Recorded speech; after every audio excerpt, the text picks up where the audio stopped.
What a great honor to be able to introduce for the first time ever anywhere the 45th President of the United States of America, Donald J. Trump.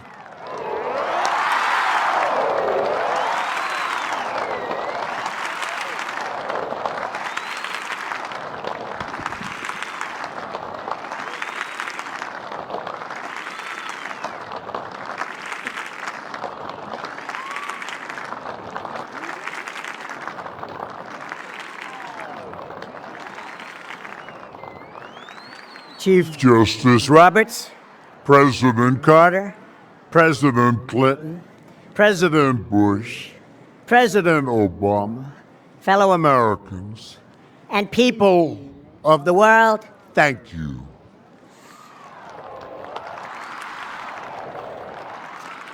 We, the citizens of America, are now joined in a great national effort to rebuild our country and restore its promise for all of our people.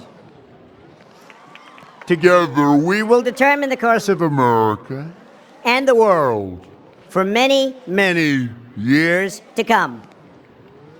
We will face challenges. We will confront hardships, but we will get the job done. Every 4 years, we gather on these steps to carry out the orderly and peaceful transfer of power. And we are grateful to President Obama and First Lady Michelle Obama for their gracious aid throughout this transition. They have been magnificent. Thank you.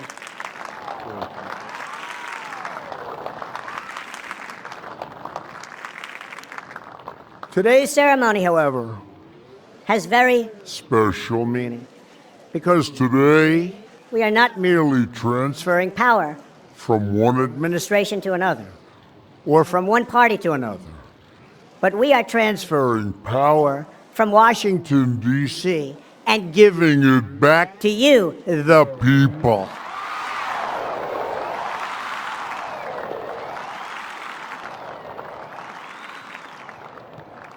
For too long, a small group in our nation's capital has reaped the rewards of government, while the people have borne the cost. Washington flourished, but the people did not share in its wealth. Politicians prospered, but the jobs left, and the factories closed.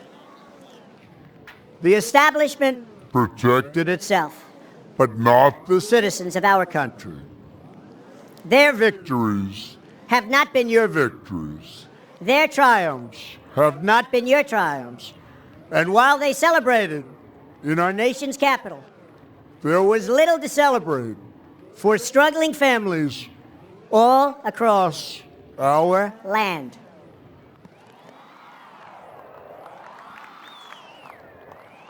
That all changes starting right here and right now, because this moment is your moment. It belongs to you.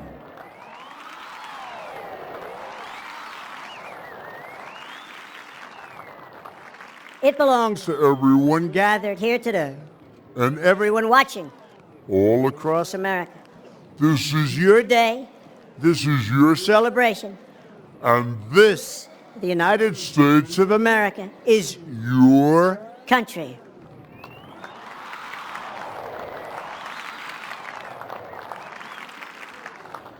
What truly matters is not which party controls our government, but whether our government is controlled by the people.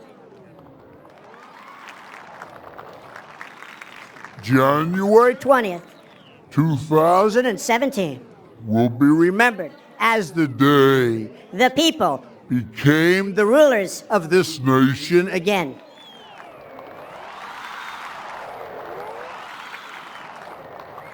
The forgotten men and women of our country will be forgotten no longer. Everyone is listening to you now. You came by the tens of millions to become part of a historic movement, the likes of which the world has never seen before. At the center of this movement is a crucial conviction that a nation exists to serve its citizens.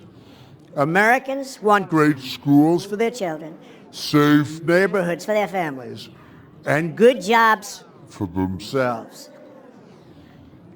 These are just and reasonable demands of righteous people and a righteous public.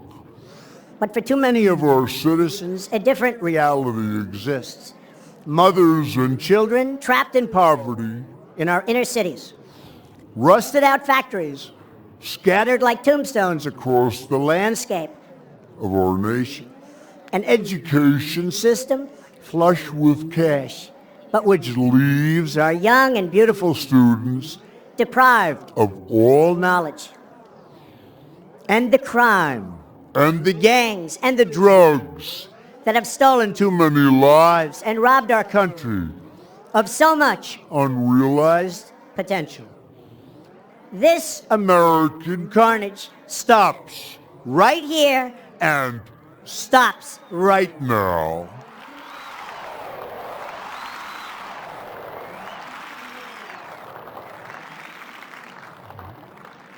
We are one nation, and their pain is our pain. Their dreams are our dreams, and their success will be our success. We share one heart, one home, and one glorious destiny. The oath of office I take today is an oath of allegiance to all Americans.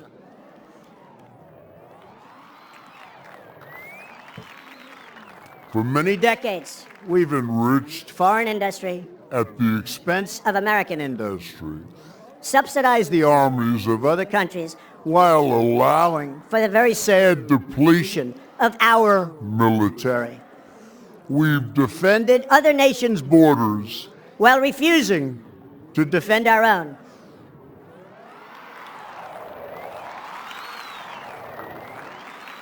And spent trillions and trillions of dollars overseas while America's infrastructure has fallen into disrepair and decay.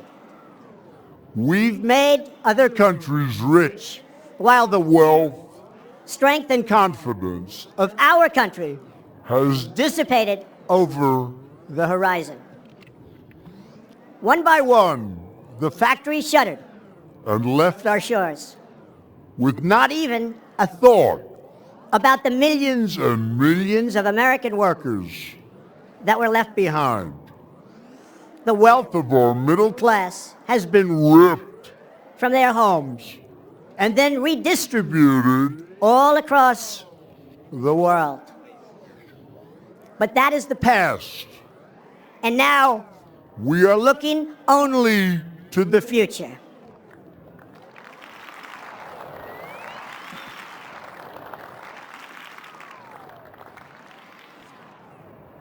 We assembled here today are issuing a new decree to be heard in every city, in every foreign capital, and in every hall of power. From this day forward, a new vision will govern our land. From this day forward, it's going to be only America first. America first.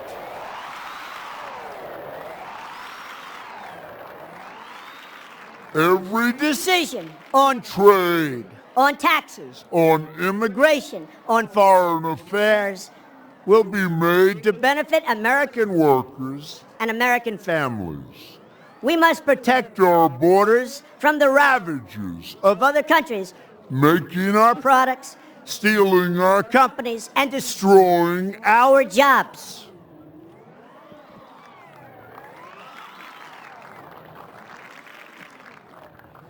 Protection will lead to great prosperity and strength. I will fight for you with every breath in my body, and I will never, ever let you down.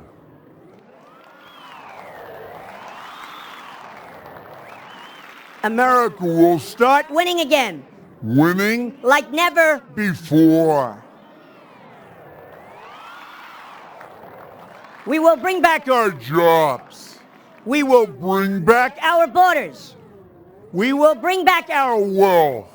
And we will bring back our dreams.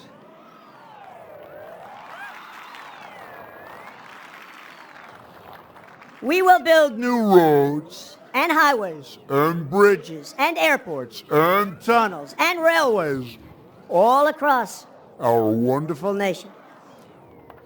We will get our people off of welfare and back to work, rebuilding our country with American hands and American labor. We will follow two simple rules: buy American and hire American. We will seek friendship and goodwill with the nations of the world, but we do so with the understanding that it is the right of all nations to put their own interests first. We do not seek to impose our way of life on anyone, but rather to let it shine. As an example, we will shine for everyone to follow. We will reinforce old alliances and form new ones and unite the civilized world against radical Islamic terrorism, which we will eradicate completely from the face of the earth.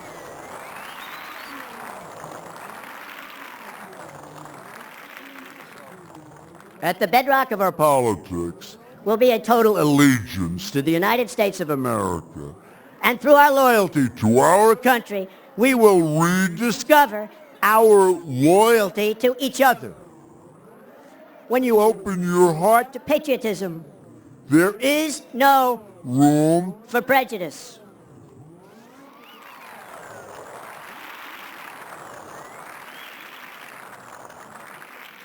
The Bible tells us how good and pleasant it is when God's people live together in unity.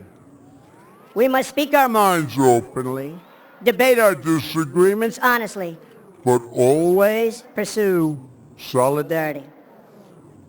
When America is united, America is totally unstoppable.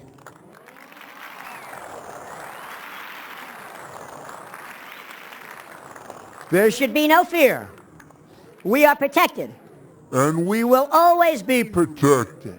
We will be protected by the great men and women of our military and law enforcement. And most importantly, we will be protected by God.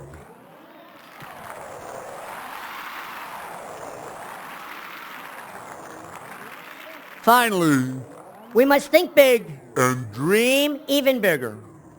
In America, we understand that a nation is only living as long as it is striving. We will no longer accept politicians who are all talk and no action, constantly complaining, but never doing anything about it.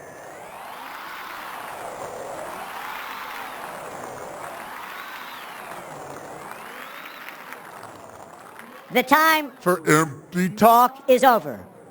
Now arrives the hour of action.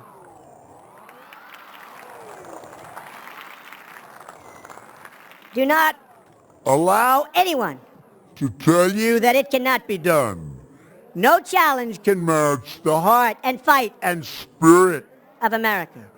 We will not fail. Our country will thrive and prosper again. We stand at the birth of a new millennium, ready to unlock the mysteries of space, to free the earth from the miseries of disease, and to harness the energies, industries, and technologies of tomorrow. A new national pride will stir ourselves, lift our sights, and heal our divisions. It's time to remember that old wisdom our soldiers will never forget, that whether we are black or brown or white, We all bleed the same red blood of patriots.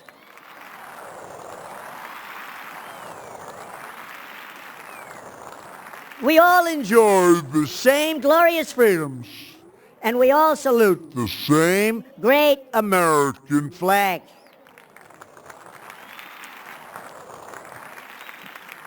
And whether a child is born in the urban sprawl of Detroit or the windswept plains of Nebraska, they look up at the same night sky. They fill their heart with the same dreams, and they are infused with the breath of life by the same almighty Creator.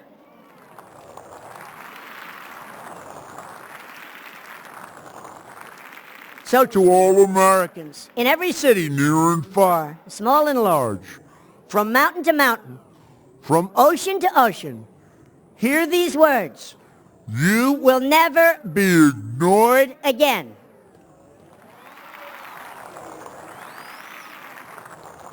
Your voice, your hopes, and your dreams will define our American destiny.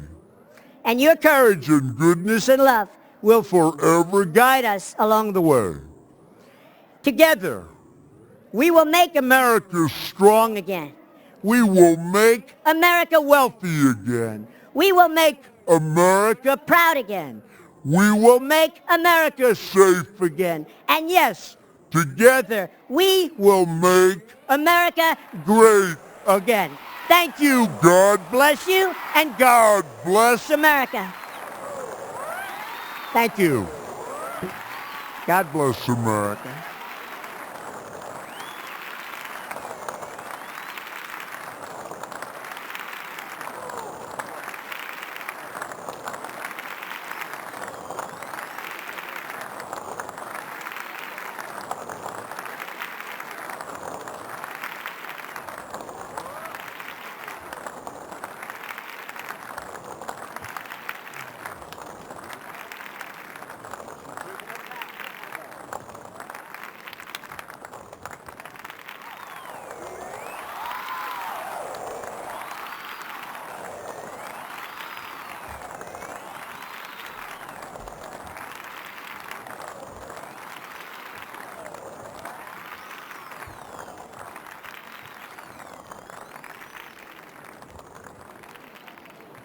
This time, I call on Rabbi Marvin Heyer, Reverend